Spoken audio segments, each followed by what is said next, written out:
Также сегодня в республике торжественно открылся второй музыкальный конкурс юных исполнителей «Розовая чайка».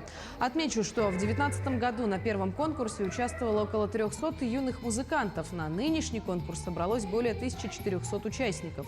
Расширилась и конкурсная программа. К классическим номинациям добавились 3 новые – академический вокал, хоровое пение и музыка для всех, в которой принимают участие ученики общеобразовательных школ. Конкурс продлится 2 дня и завершится гала-концертом лауреатов и дипломантов.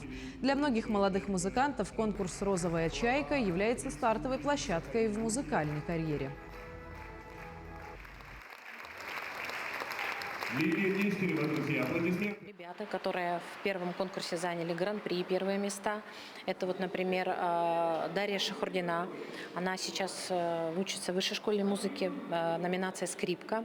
Также Айсулу Туркибаева, тоже номинация «Скрипка». Даша, она сейчас является участницей оркестра, молодежного оркестра у Юрия Башмета. Это очень большая честь. И Александр Тумусов, пианист, победитель в номинации фортепиано, сейчас является студентом Московской государственной консерватории.